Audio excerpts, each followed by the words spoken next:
there's lack of communication on all sides here, not just like one or the other. Today's Patreon request is a joint Patreon request from Katie Abbott and Eliza. They both want me to do the McFly documentary called All About Us. I guess it's all about them. Let's check it out.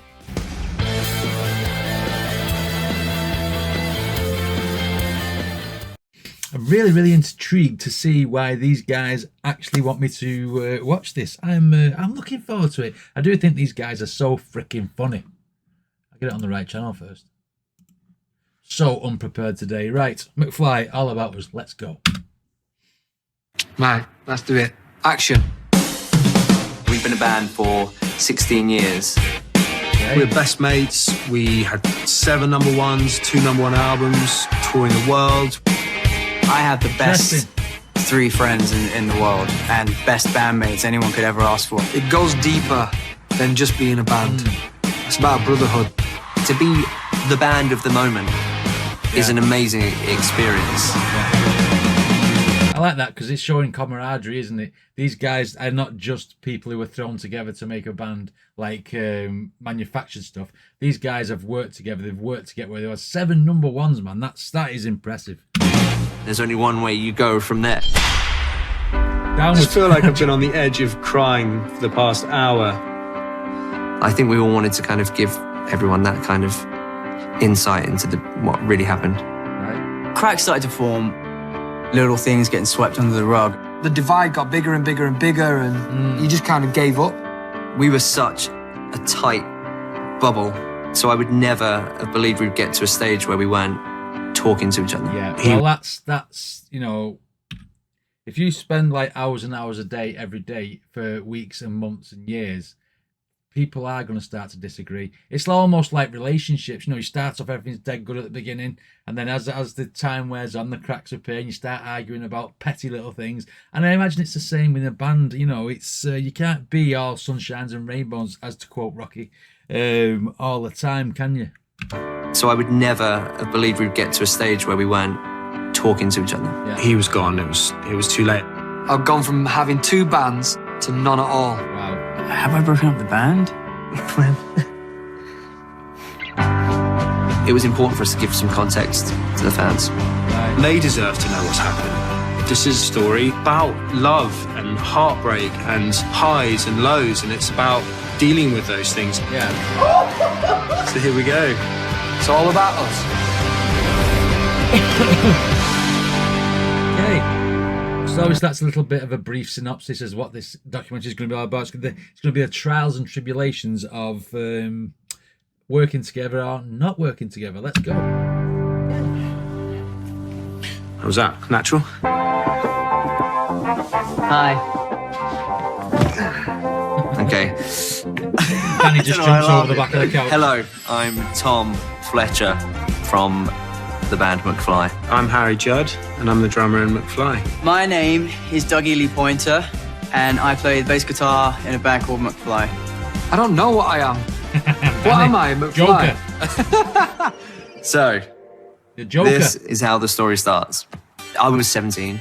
My management, they were managing me, and they were managing Busted, and they were putting together a new band. Well, that's a interesting. traditional, all singing, all dancing boy band. Pop. That's interesting because obviously McFly and Busted created McBusted, worked together, blah, blah, blah, later on. I didn't know the same management company had Busted as what had McFly. Ah, maybe that's why they were friends with some of the members of the other band. And they were putting together a new band, a traditional, all singing, all dancing boy band, pop boy band. My sister, she was like, oh, here's an audition for you. You should go to it. They're looking for, Universal looking for band members. My management said, It's okay. if you come along and film the auditions and take Polaroids of the guys that are auditioning, we'll pay you a bit of money to be there. As it printed out, there was a bit missing where it said, no guitarists. And then suddenly in walks this guy who was completely wrong for a boy band. He looks completely like he's going to go straight into Oasis. Look at him with Parker on the shades and the hair. He looks like he's an Oasis tribute there, Danny. And then suddenly in walks this guy who was completely wrong for a boy band, and it was Danny. And they go, right, guys, we're going to play 30 seconds of music and we want to see how you can dance. So I'm like, oh my God. And they're like, oh, Tom, why don't you, take 10 minutes and go and teach him a Backstreet Boys song. Tell me why ain't nothing but a heartache. Which one is that? If there is such thing as a soulmate, I felt like I'd met him. It was a complete natural rapport that we had with each other. My manager was kind of like, "But he'd be really perfect for you, Tom. Why don't you go and talk to him afterwards and see if he wants to write with you?" And from that point on, I just knew I didn't want to carry on doing that audition. I knew I wanted to start a band with Tom. Do you know what, though? That's crazy. I mean, I know it's still early on in the documentary, but the fact that these guys went to audition for a boy band, like Backstreet Boys or like whatever, I'd Take That or whatever, and they found out they had a mutual love of like playing guitar, and then they said, go and talk to him, and, you know, let's just bin that audition off and we'll go and try and form a band. But meeting at a boy band audition, that's crazy. That's crazy. Kind of like, "But he'd be really perfect for you, Tom. Why don't you go and talk to him afterwards and see if he wants to write with you?" And from that point on, I just knew I didn't want to carry on doing that audition. I knew I wanted to start a band with Tom. It was destiny. And I don't think I've ever felt that connection with anyone before. And it was like, that is the next stepping stone on this journey. I started getting the train down to London.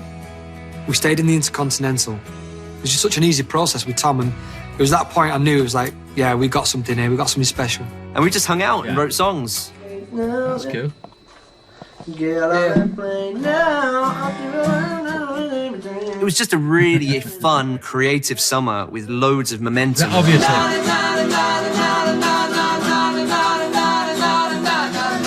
Looking back, this was So really... this is the start of McFly. Tom and Danny was the start of McFly. There was no Harry or Dougie. I take it we're going to find out how they came into the picture later.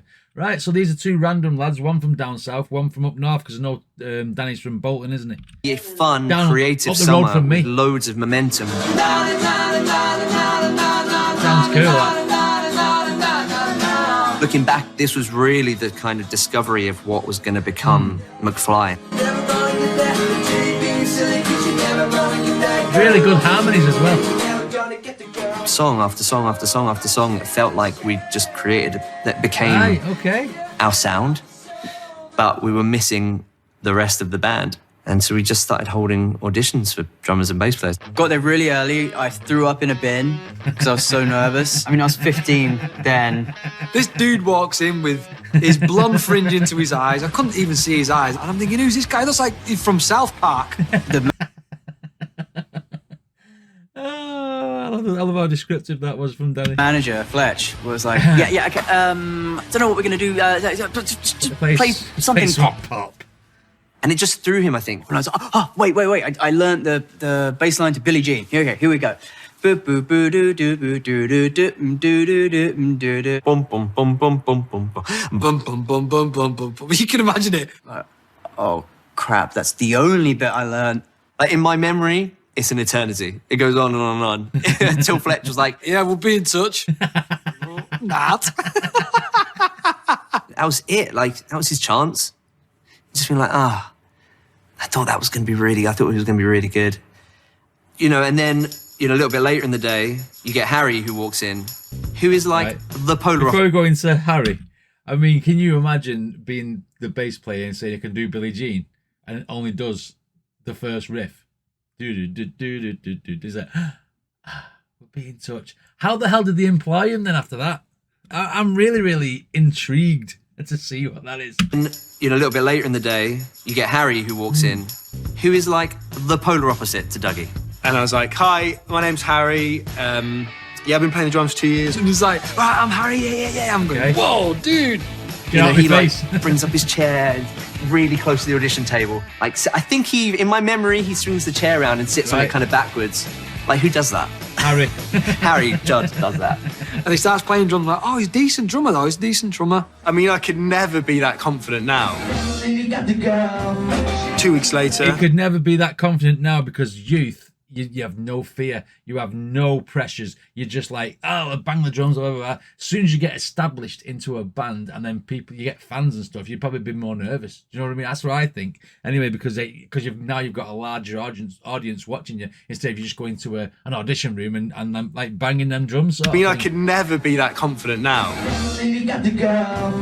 2 weeks later, I got the phone call. I was officially in the band. Right. So it was Tom, Danny and Harry. our manager sent me a demo of the band and was like, look, we're really scraping the barrel here. Learn these songs and we'll like give you a second chance. Okay. And it was that point we knew what he was about. I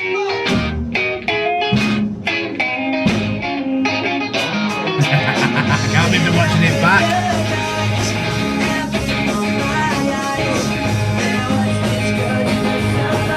I always thought you guys were really good guitarists. Not quite as good as I remember. That's what practice does for you, mate. That's what practice does for you. You know, they may not have been great then, but they're a lot better now, I imagine. Never gonna get that girl, never gonna get that. Too big city, 'cause you never gonna get that girl. Oh, I honestly feel like someone's winded me. Even the fact that we said no to Dougie and he was terrible in the audition, but still somehow managed to be in the band. If that's not fate, what is it? You know, it was just, we were meant to be together. Us four were meant to be together. Okay. Universe. Oh so my God, look at that Fiat Punto. We were meant to be together. Us four were meant to be together. Look at that Fiat Punto, man. That is an old Fiat. They used to break down all the time. They crap them cars. So we had this house in North London that was being paid for by this amazing record deal that Tom and Danny had signed.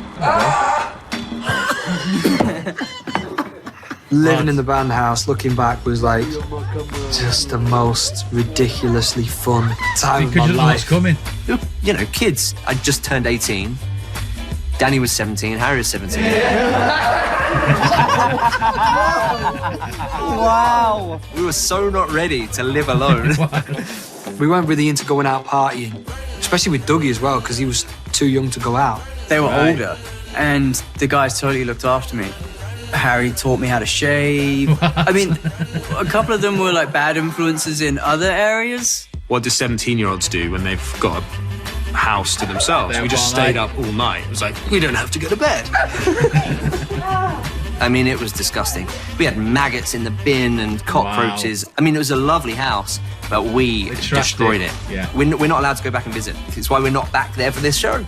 Because they're 18, 17, 18. They don't respect anything. You know, the parents are not there. It's just like, we'll do what we want to do and just let food go off in the fridge, etc. That's what it would be, wouldn't it? Take a bite of something, put it back in the fridge. They'd probably be doing stuff like that. There's like teenagers and shit, dude. Because they won't let us back into film. So we went from no one knowing who we were to then our first single coming out and being #1 for 2 weeks. Right. I remember being in the band house and we were listening to the top 40 and it was announced #1 as McFly with their debut single 5 Colours in Her Hair. Who's that? Who are these people? Reaction, man, reaction.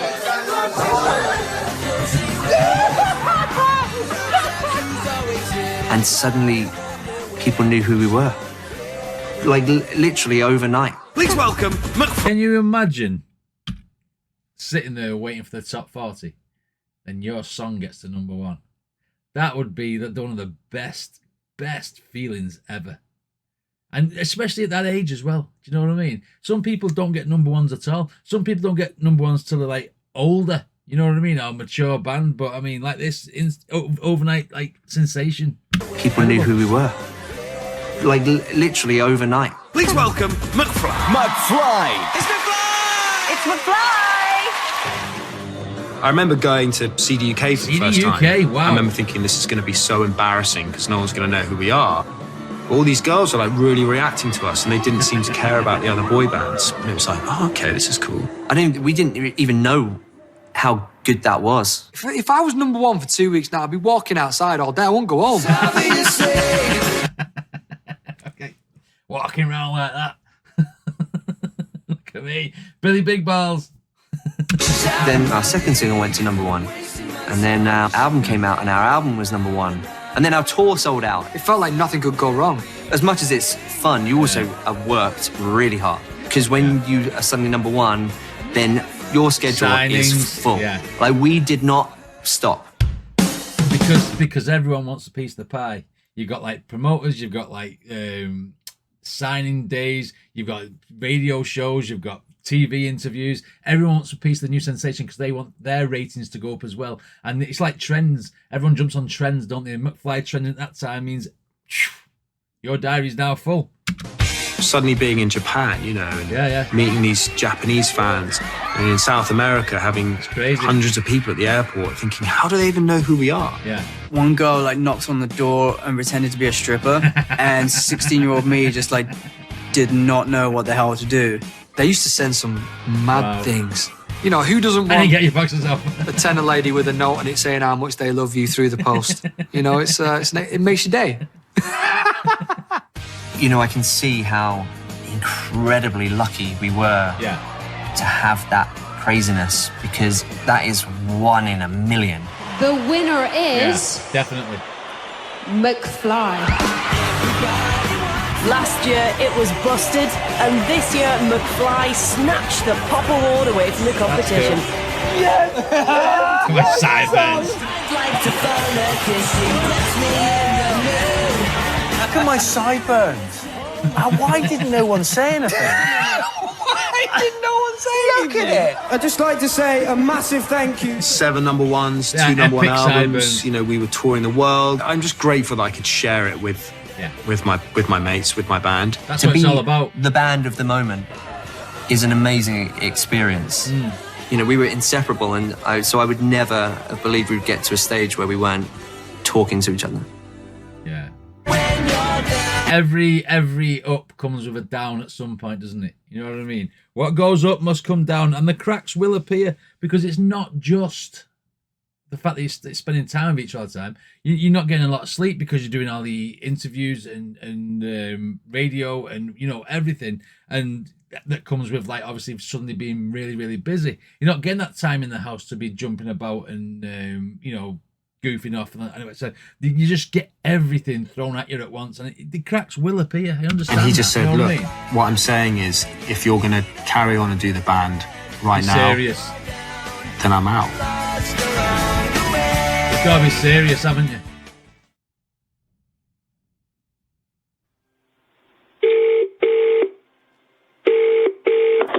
Hey. Hey, it's me. Oh, hey, love. How are you? How's Mum? Yeah, well, we're fine. We're all good, we're good. I was going to say, that's an advert. Go by, and the time likes to fly. I reckon, like, the years go by, and the time likes to fly. You know what I mean? Like, we were making our 6th album in 2013, and it came to a head with this song called Carrots and Peas. Music was great, records were played. Ah! That was ridiculous. What was that one about? I could see it building. It was just such a bait. I think because you didn't want to record the song, and then you actually just didn't bother learning it.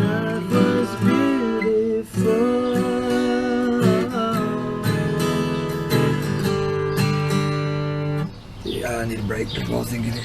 Find a quick break, Ad.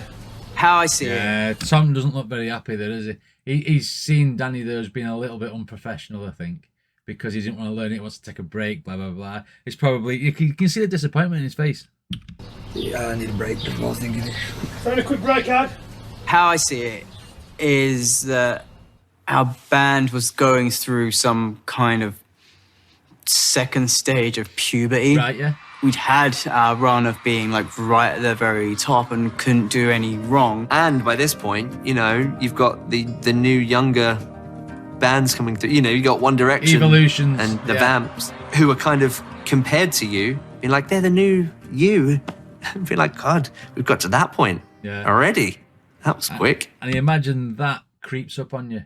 And then when you do realise that, or someone tells you, it like slaps you in the face. I can imagine. Yeah. Have we got there already, sort of thing? Yeah. That was the hardest thing for us.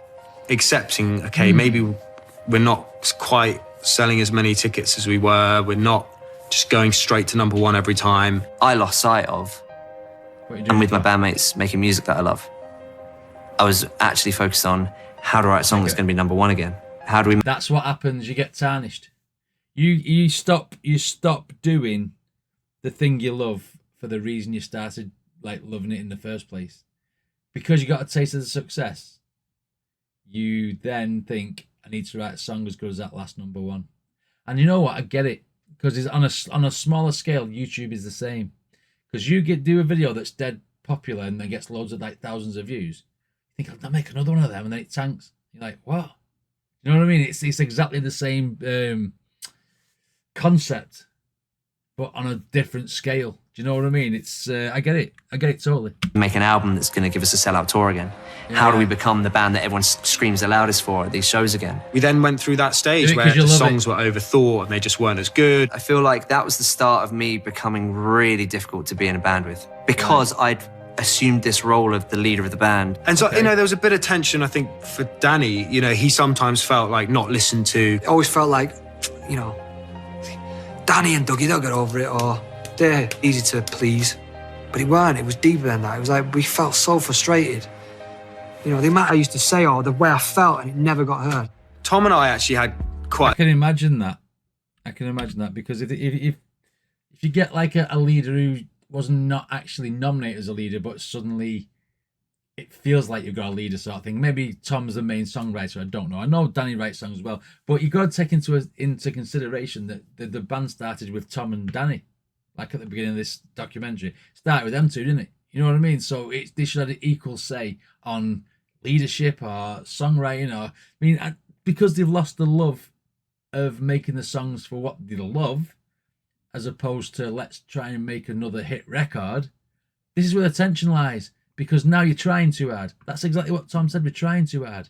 You know what I mean? And that's where the cracks appear. When everyone starts talking, Tom sees the band as his baby, if you like, and because he's said he's becoming difficult, nobody's listening to the other band members.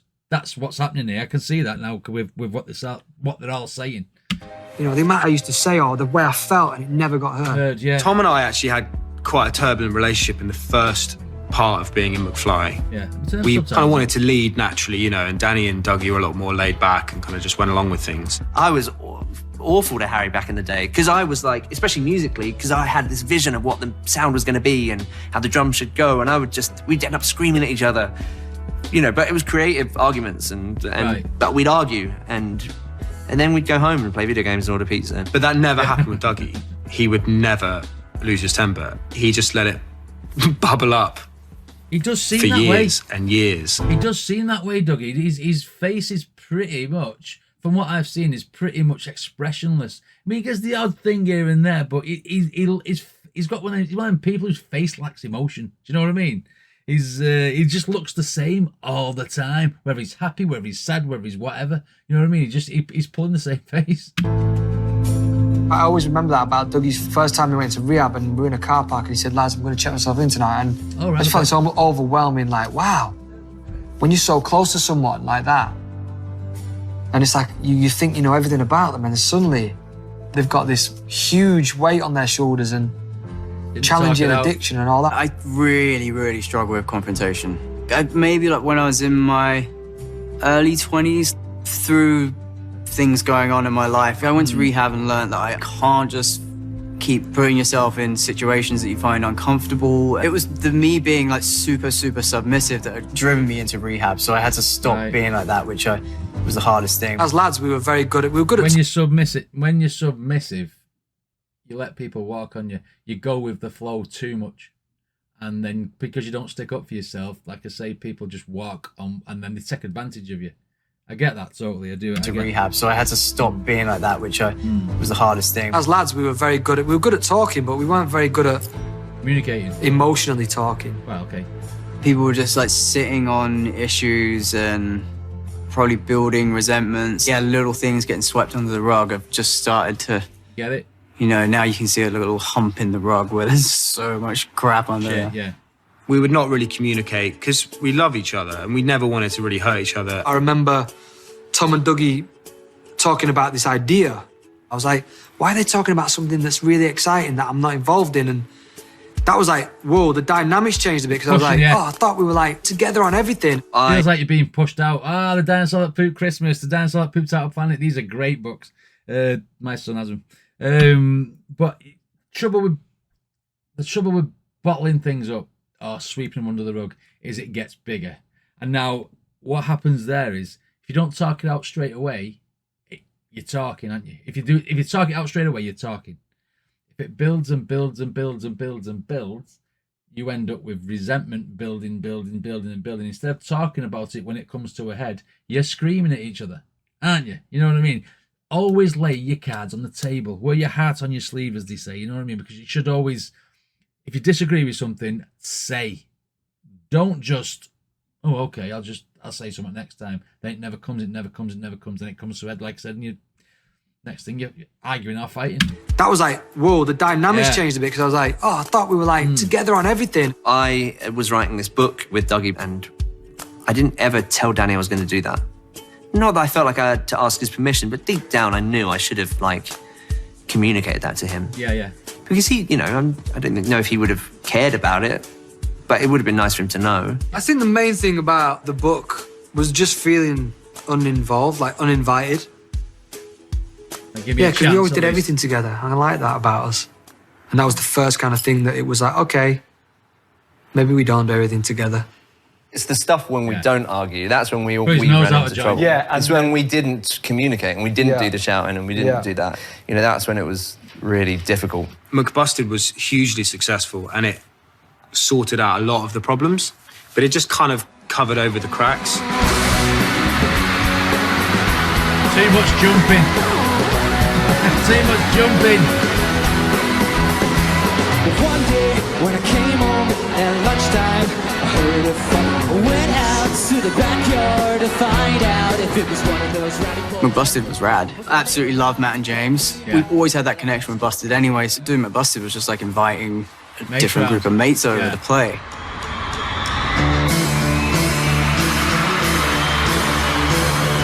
Let's go!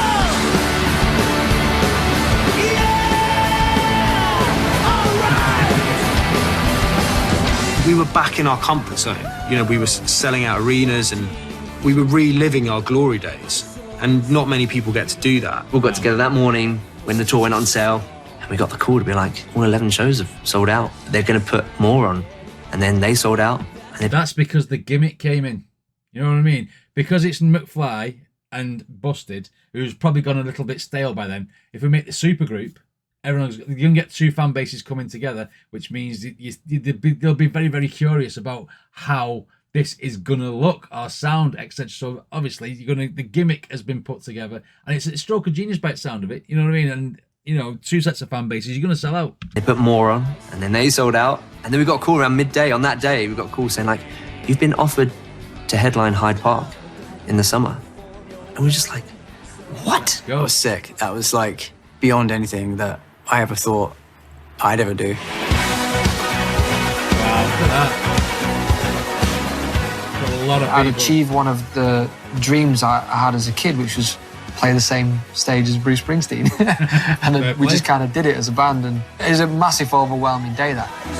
Yeah. Being a four-piece band, or just a group of four, you know, four friends who are inseparable, suddenly adding two new people to that is strange. Yeah. Having Matt and James come in and almost laughing at some of our things that we took seriously or would squabble about, I liked. I'm like, it's like ridiculous some of the stuff we argue about. Because you get a different perspective, you get different input from different band members or friends. Because instead of being stuck with the same like four people, you've got two more extra who can offer something different, can't you? That's Wobble about, I liked. I'm like, it's like ridiculous some of the stuff we argue about. In McBusted, I said nothing. I was like Dougie. Yeah. And Dougie had become more like I was. Dougie did like all of the chat on stage. Why is the little one talking? Wait, that guy can talk? He definitely changed a bit, you know. And for the first time, I just started hearing him say, like, I spoke to so-and-so and they said, like, you're crazy and why don't you do this and why don't you do that? And it was just like, oh, okay. The whole issue with this situation was all down to communication. McBusted was kind of like the plaster we were putting on the McFly wounds for a while. It sorted the problems out, didn't it? Because now you've got a fresh group of people in your band. So yeah, it's like a different glue, like I said, or a plaster that papered over the cracks, if you like. And we were happy just to go with that for a bit. Pressure was off. I guess in the back of our heads, knowing at some point we were going to have to take that plaster off. Yeah. I feel her slipping through my fingers. Now she's gone. That's cool. I'm sleeping with a light on. Well, them people there, man. So McBusted was coming to an end. Me, Danny and Tom had started the McFly conversation and Doug was never joining in on the conversation. And we were starting to get a bit nervous. There was all these kind of like rumors that Doug was having acting lessons and, you know, going off to LA. Part of me was like, no, someone's got that wrong. And the other part was like, if that's true, then why hasn't he told me? Like feeling really upset that it's like, he's got a whole new circle of friends that I don't even know about. Well, that's how it feels like when you start writing a book with someone else and not telling the other two. So that's how that feels. Being really upset that it's like, he's got a whole new circle of friends that I don't even know about. I don't have any friends outside of these guys. We were on tour in Europe with McBusted and I managed to arrange like a dinner for the four of us because we needed the McFly chat. And this was like a defining moment, I feel like, in the stuff that followed and the kind of unraveling of our friendships. We started talking about McFly, how we were going to approach the writing, where should we record, and me and Danny and Tom were getting really excited. But Dougie just stayed quiet through the whole thing. I was just feeling like, oh my God, this is horrible. We're losing him and there's nothing I can do. It was a Mexican restaurant and we'd ordered these like nachos to share. And I feel like it's like the most symbolic thing. We got to this point where there was 4 nachos left in the middle of the table and Harry picked one and ate it. And then Tom took his one and Danny had his. And then there was 1 nacho left and Dougie didn't eat the nacho. And I remember just sitting there in my head going, eat the nacho. Doug, please just eat the nacho. Just eat the nacho. The band is the nachos. And if he doesn't eat that nacho, he doesn't want to be in the band anymore. I finally just broke and I was like, Doug, dude, do you want the nacho? And he was like, nah, man, I'm fine. I was like, oh, you. He's gone. I don't know if I was putting it off. Maybe I was. As I said, like, I'm terrible with drama. I don't know how to deal with that. The tour finished. We went away for a couple of weeks and then it was the dreaded night in Notting Hill where we all met up. Yeah, so the Notting Hill meeting was a strange one. Doug called us all together for a meeting and said, I'm going to LA. I remember getting a sense of like drama within like the circle and 4 of us need a reset. Just take a little bit of a break. I remember just saying, well, are you ever going to want to do it? And he was like, I don't know. We were just shell-shocked, really. And he just said, look, what I'm saying is if you're going to carry on and do the band right now, then I'm out. It was like this huge blow. Dagger in your heart. You know, it's so unjustified, really. I felt so betrayed. Not because he wanted a break from the band, because he hadn't told me. We'd been a band for 13 years. It's all we'd ever known.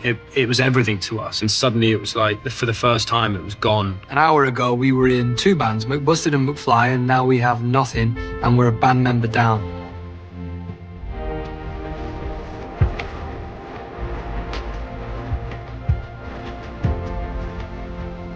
I mean, I can imagine that being heartbreaking, especially like when you get a certain level of camaraderie, don't you? When you're working together with like your mates, I suppose. And then when one goes down, there'll be a sense of loss, wouldn't there? And you're like, do we replace him? Do we do this? Do we continue? Do we not? You know what I mean? All the questions will be getting thrown around. I get it. I remember going home that night, lying in bed, and my heart was just thumping. And I'd just be like, can't believe it, you know. McFly had been the defining thing in my life, and now the band's not here. I don't know who I am without this band.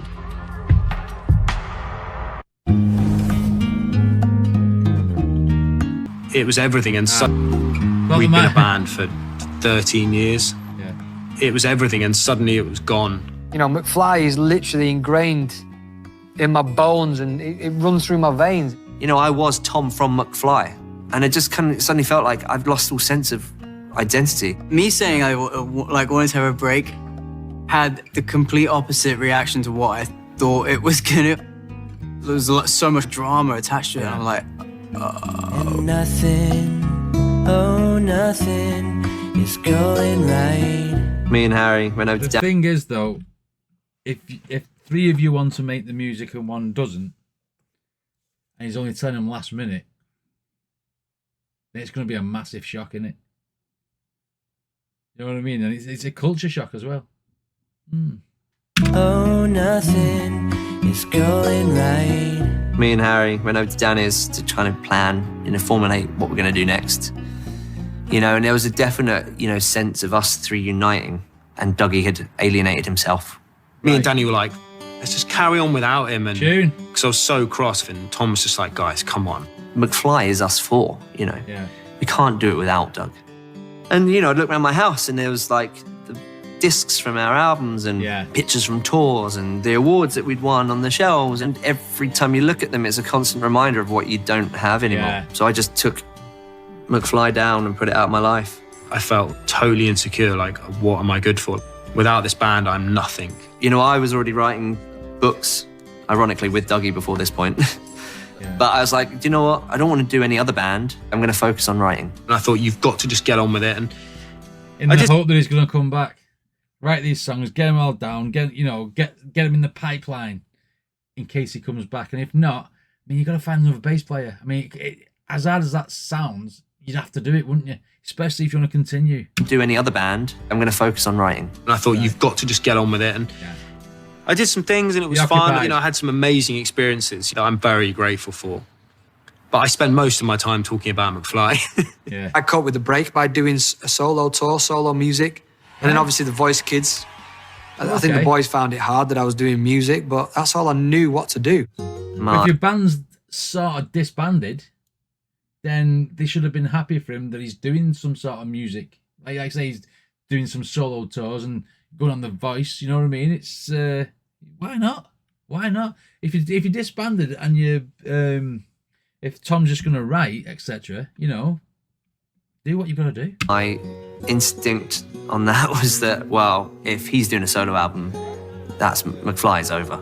Because he's our front man. What he did wrong was just not communicating it properly, because I think Tom suddenly found out and he was like, what? I didn't leave the band to go solo. I was just put in that situation, and for some reason I still felt this almighty guilt for doing it. It just created this split. We all just completely ignored each other. You should never, ever base your decisions on someone else. If the band is disbanded and he wants to go and do music's in his heart and he wants to carry on making songs, he should be allowed to do that. You can always get McFly back together later, can't you? You know what I mean? I think what they're more butthurt about is the fact they didn't talk to him about it. That's probably what it is. But then again, Danny could sit there and say, well, you never told me about your books. Until he's already done them. Do you know what I mean? So he's been like tit for tat. That's where the cracks are appearing, because there's lack of communication on all sides here, not just like one or the other. You know what I mean? And didn't communicate.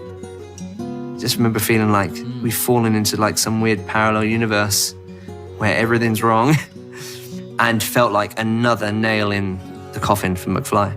On the one hand, I felt inspired because I had friends in Los Angeles who would take me around to see other bands and stuff. And on the other hand, I'm like, but my band's broken and it's all my fault. And Valium is like a way of just making all of that disappear. Yeah. And so I'd seen Doug a couple of times and just felt like he was not in a good place. He was talking like gibberish, and I was just like, hang on a second. Are you on something? He went from being like quite sketchy to being super chilled and like almost dribbling. Yeah. And again, I was like, there's something wrong, man. There's something wrong.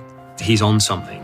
And he'd been clean for like 6 years, I think.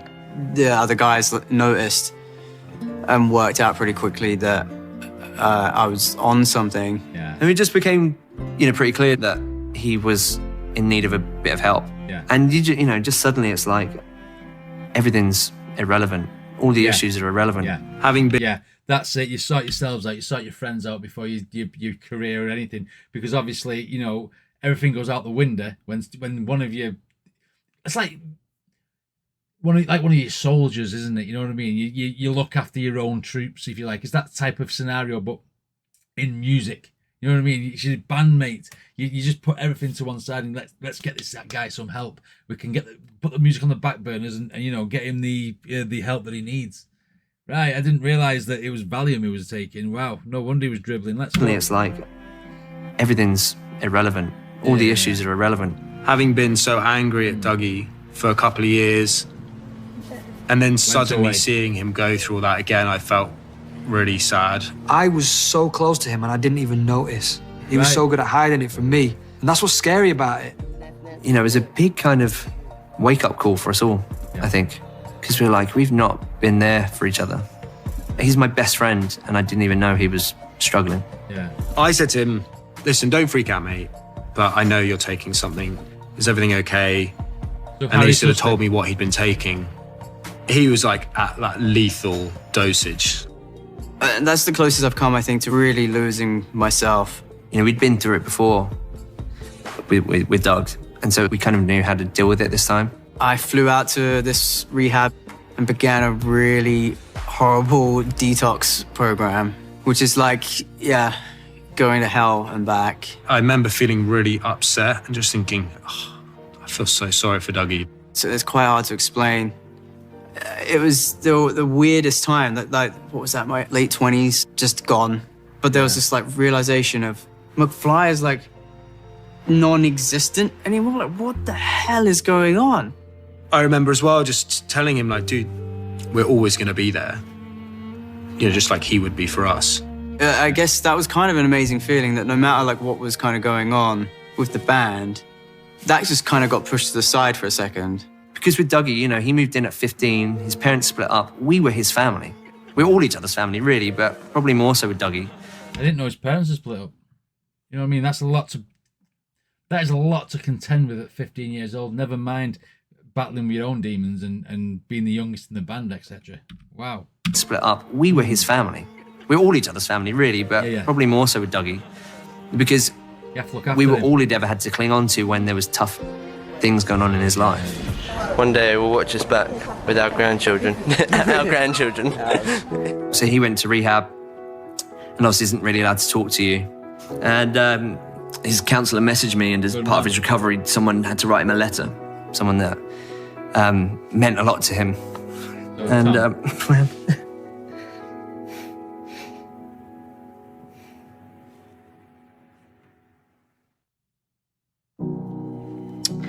right. Yeah, it was really tough to write, because as much as Danny and Harry, my best friend, me and Dougie were best friends who did everything together, and we'd lost that. My connection with Tom has always been a little bit different to the others. I don't know why. Maybe more like sensitive. Right. Yeah, where me and Danny could like shout at each other and get our emotions off our chest, me and Dougie never did that. It all remained inside. And asking me to write down the things he'd done made me realize, you know, he was taking responsibility for things that weren't on him. When you start... The pressures, all the pressures, isn't it?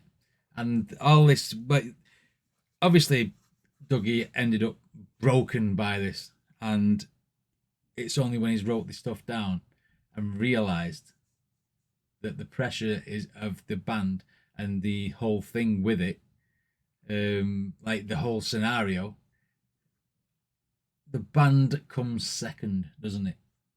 In the grand scheme of things. And Tom's saying basically that he's not realised that there was a call for help in there, and because he was too focused on the music and the band, nobody's seen it. Well, Harry noticed, but no one else did. Do you know what I mean? It's only when something actually happens that you realise that I was too engrossed in what I was doing to notice that people are struggling around you, I suppose. Weren't on him. Yeah. When you start, you know, feeling like, oh, okay, he blames himself, and I've been blaming him, but the truth is, I'm to blame too. Yeah. It's like they're believing that blame that you've given them, and it's not justified at all. It became clear that one of the biggest blocks for the band was my relationship with Doug. And actually, you know, that was the thing we really needed to prepare. So Doug asked if I'd go to counselling with him. Having like one-to-one therapy with Tom, where I thought, I was like, okay, this is gonna be like... No. actually was just like the coolest thing we've ever done. It was just so right. We just really needed that. Yeah. And that I feel was like kind of the beginning of it. Yeah. What you're doing is you're cleansing your relationship, aren't you? You're getting everything off your chest. You're getting everything out of your system, out of your mind, out of your heart. You know, then you're giving yourself a platform to start again. And mending our relationship. Yes. And we literally came out of that and like, we need to get the other two in. We need to do that together, all four of us. Where me and Danny aren't going to shout at each other. Harry's not going to try and control the situation. You know, Doug's going to say how he feels. And so we did. Like a week later, we all went in with each other. It was quite overwhelming. You know, I felt sick, I was nervous, I was sweating. And we were just able to have a pretty honest conversation in that session. Just telling each other, not just how much we loved each other, how much we'd hurt each other, but in a way that wasn't shouting. But it's an unbelievable feeling once you finish and you get it all off your chest and you understand. I think now we have... That's what I said. Once you get everything out, you can draw a line under it and you've got your platform to start again.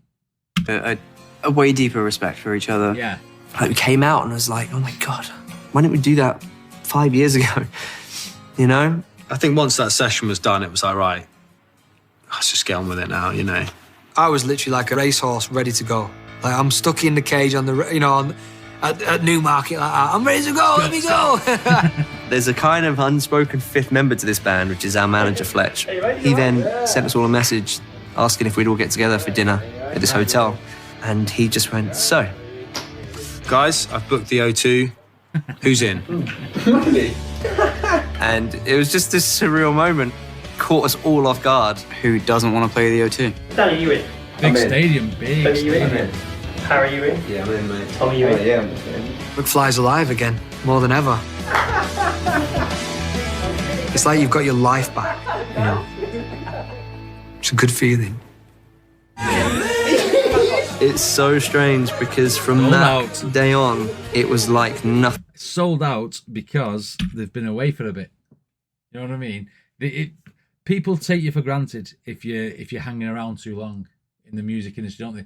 I mean, there's exceptions, don't get me wrong, but even big artists like the likes of like Michael Jackson had lulls in the music. Do you know what I mean?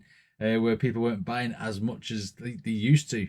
But I mean, if you go away for a bit and you'd say we're having a comeback, boom.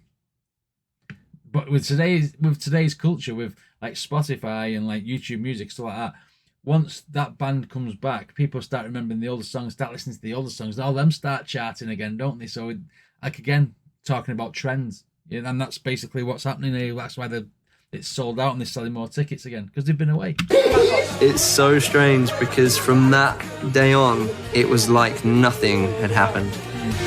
To have gone through nearly losing each other, to being on stage at a sold-out O2, playing to people who cared as much about our band as we do. Like, we're back. One thing I have said about McFly, I've said it in a few reactions now, their crowd participation is one of the best. These guys get so involved, get the crowd doing this, get the crowd doing that, splitting the audience, getting them to do the woo-wee-oos in this song, you know what I mean? They're so wholesome and so good.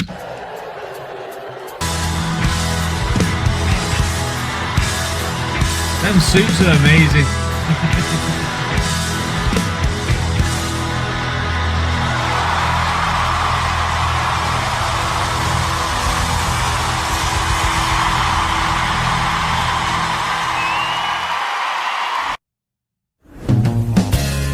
Good.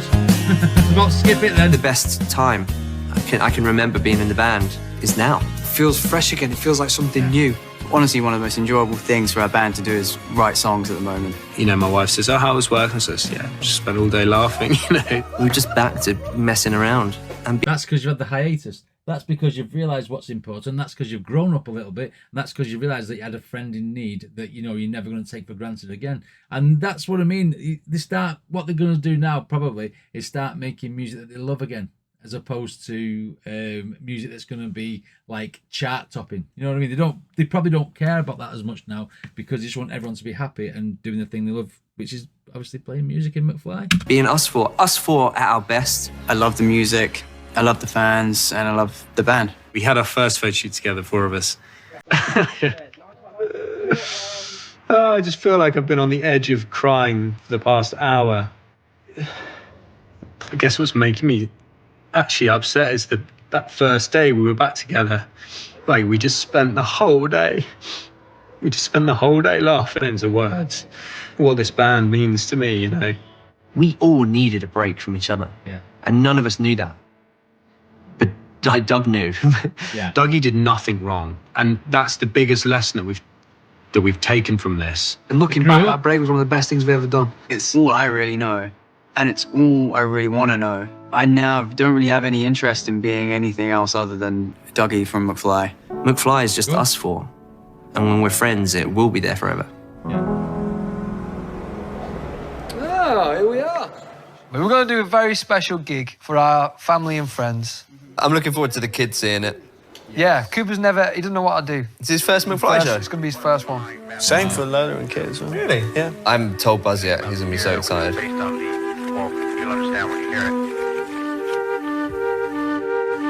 I was there when it happened. I was there when you fell. First time that I saw you cry, the magic died as well.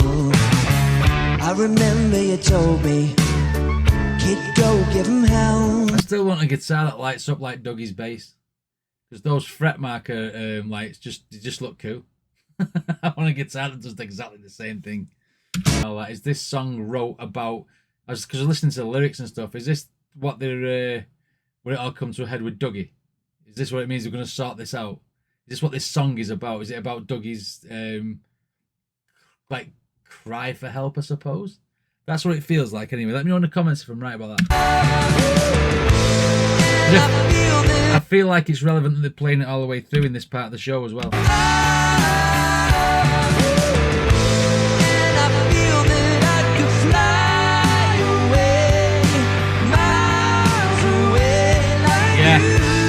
Yeah, fly away, miles away like you, because Dougie went off to, go to America. Playing it with so much passion as well. I feel like they're playing it with so much passion, and I feel like they're playing it in, like they're shouting it from the rooftops in that kind of way, so that they're proud of what they've achieved, proud of how they've got through it, proud of how they've got the band back together, proud of how they helped Dougie more than anything. And I feel like they're singing it out and putting so much passion, even though it's a rehearsal. You know what I mean? They're belting it, aren't they? They're happy. They're happy. That's the main thing.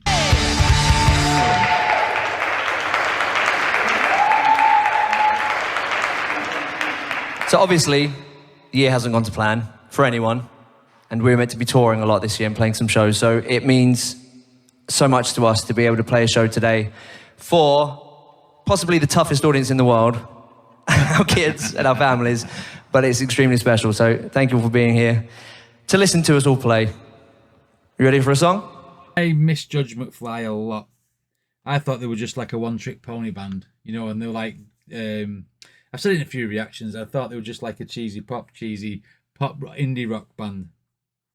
But when you hear some of the songs that they play, especially the live ones and the way they play them, these guys back to it. I didn't know that Danny could actually do a bit of vocal rasp or a bit of screaming sort of thing. And when I first heard him doing it live, I was like, oh my fucking God, this guy has got a rock voice, not just a cheesy pop band voice. He's got a rock voice. And when he's doing songs like this, it just... Danny's still my favourite. I don't give a shit what anybody says.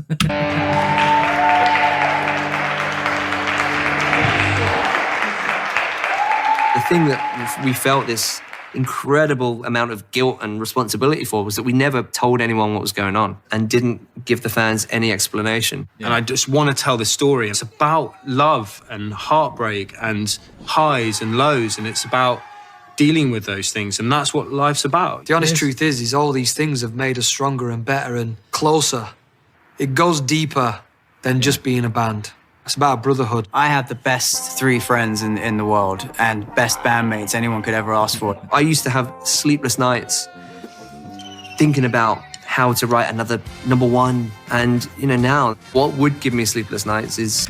In a nutshell, he's going to say, not having the band together, not having my friends together, not having the camaraderie, everything. Because he got obsessed with the success That's what happened. And everyone is guilty of it who gets successful. And there's nothing like a good dose of being smashed right back down to earth to pull you out of that shit. That's what he's going to say now. Looking after your mates. Having fun. How to write another #1. And, you know, now what would give me sleepless nights is, you know, worrying about my friends.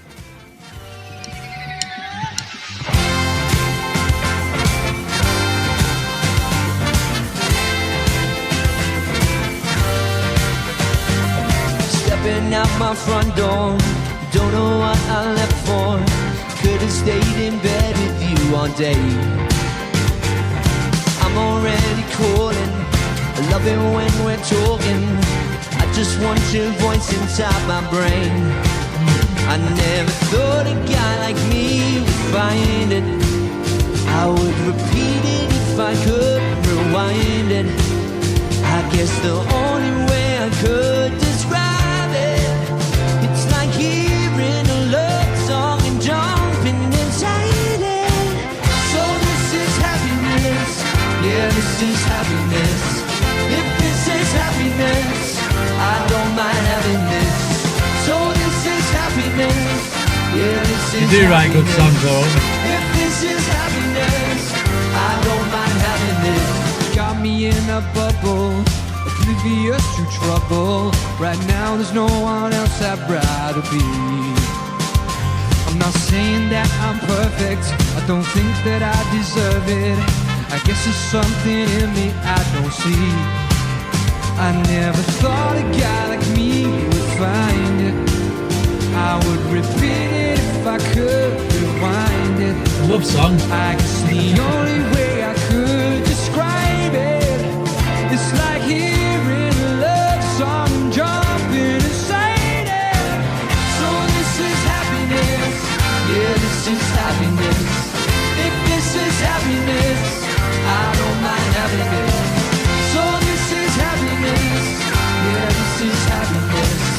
If this is happiness, I don't mind having it.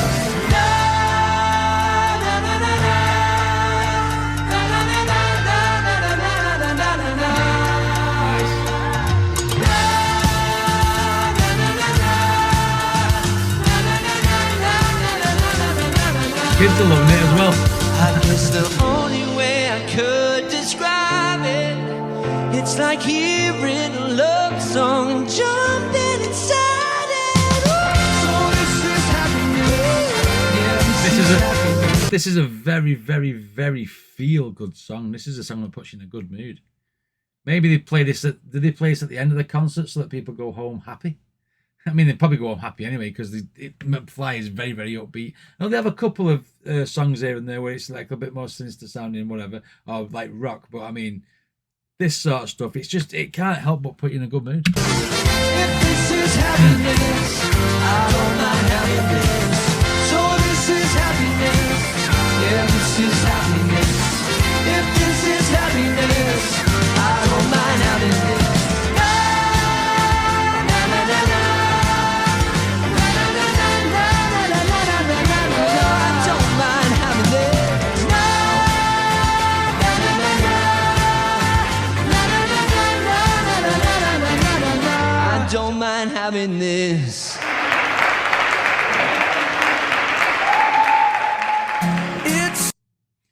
It's a very, very interesting take on what actually happened with the band. I mean, I had no idea of the history of McFly at all. When they said they were coming back, I didn't even know they'd gone because it wasn't a band I listened to.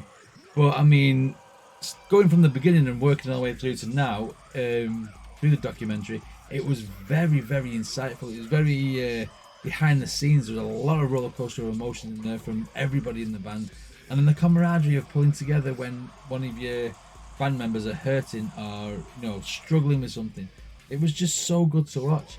I mean, and then you had the comedy sections in between where people were messing about or jumping about, this, that, and the other. Then we had the music. You know, it just, what a fun documentary that was to react to. Enjoyed that. Enjoyed it.